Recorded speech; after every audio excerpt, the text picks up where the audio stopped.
Abençoa, Senhor, as famílias, amém. Abençoa, Senhor, a minha também.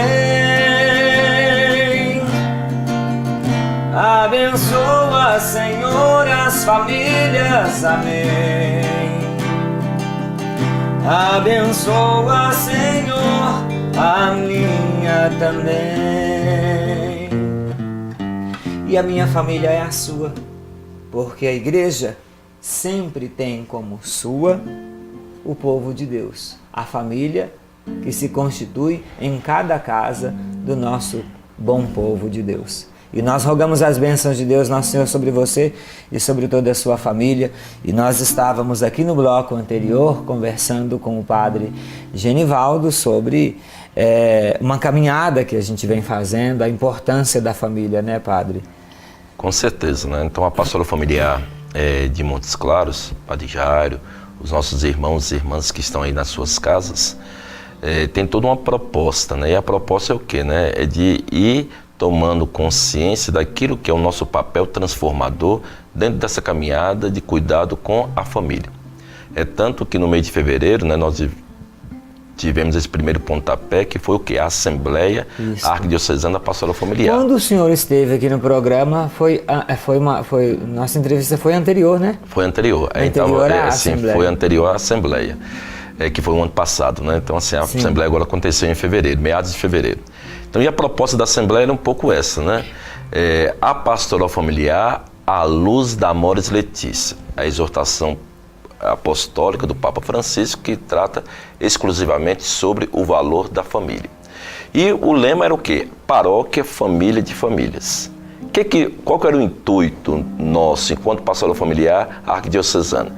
Fazer com que a mensagem da pastoral familiar, que é criar um núcleo de pastoral familiar em cada paróquia, ou seja, estruturar a pastoral familiar em cada paróquia a partir daquilo que são os setores: pré-matrimônio, pós-matrimônio, casas especiais. Para quê? Para que a partir disso pudesse o quê, né? Trabalhar e convergir aquilo que é o trabalho pastoral. O pré-matrimônio com aquilo que compete ao pré-matrimônio, que não é somente a preparação de noivos, é muito mais abrangente. O pós-matrimônio, que é o cuidado que devemos ter com a família, principalmente com os recém-casados. E os casos especiais são aquelas pessoas que já vivem uma segunda união, mas que estão impossibilitadas de poderem contrair o sacramento, ou viúvas, viúvos, pessoas que estão vivendo, né, solitariamente. Então, toda essa proposta, né, que se tem em torno dos casos especiais. Além disso, na Assembleia foi também provocado o quê, né? Uma reestruturação, que cada setor da nossa Arquidiocese de Montes Claros, que pudesse ter também um mínimo de uma coordenação diocesana, para que pudesse ser o quê? Uma paróquia sendo suporte a outra paróquia, para assim poder o quê, né? Valorizar o trabalho da pastoral familiar, mas ao mesmo tempo também cuidando da família. Nossa, coisa boa. Padre, então, houve este pontapé inicial, né? O grande passo foi a Assembleia, que aconteceu em fevereiro. Sim. E dali vocês estabeleceram metas, né? Sim, as metas nossas é fazer com que a Assembleia possa chegar o quê? Em cada paróquia, em cada setor, em cada comunidade. E no caso de Montes Claros, as regiões. E assim nós estamos fazendo. Seja o casal da pastoral familiar, né, que é o assessor, né, que vai também dar essa formação. No meu caso, alguns lugares eu já passei, né? Tipo assim, o setor oeste, né? Que pega ali toda a região de Mirabela, Brasília de Minas e tal. Eu tive a oportunidade de poder trabalhar com eles. Aqui também em Montes Claros, em algumas regiões. Então, está tendo toda uma movimentação em torno do trabalho da pastoral familiar, que é o quê, né? Formar homens e mulheres para que eles pudessem o quê? Possam o quê? Trabalhar com a família. Exatamente, casais, né, padre? Casais, né? Casais, até porque nada melhor para evangelizar a família que as do famílias. Que a própria família, então. Né? Isso. Que vão fazendo um processo de conversão diária e através dessa experiência com Deus vão ao encontro de outros casais, outras famílias, né? Eu só colocava aqui que há um processo de reestruturação dos segmentos que já fazem esse trabalho, né? Com certeza. E há uma ideia também, Padre Jairo e amado irmão, amada irmã, que é o quê? Fazer com que as pastorais aprendam a trabalhar em conjunto. Em conjunto. Ou seja, isso também é conversão pastoral. Porque muitas vezes você encontra o quê? A catequese trabalhando isolado, o batismo trabalhando isolado, o SCC trabalhando isolado e tal, aquela coisa. E a ideia é o quê, né? É congregar essas pessoas em torno do mesmo objetivo, que é a família, o cuidado com a família e estreitar os nossos laços para quê?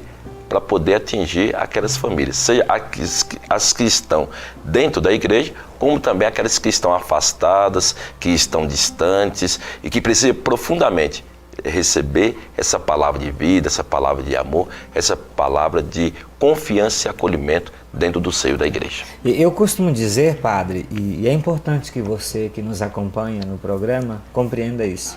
Né? Se nós olharmos para a nossa sociedade, as estruturas que nós temos, elas não favorecem a família. Não, né? A sociedade ela bombardeia constantemente a família e ela entra na vida da família de certo modo até dentro de uma mentalidade pós-moderna para desconstituir as estruturas familiares.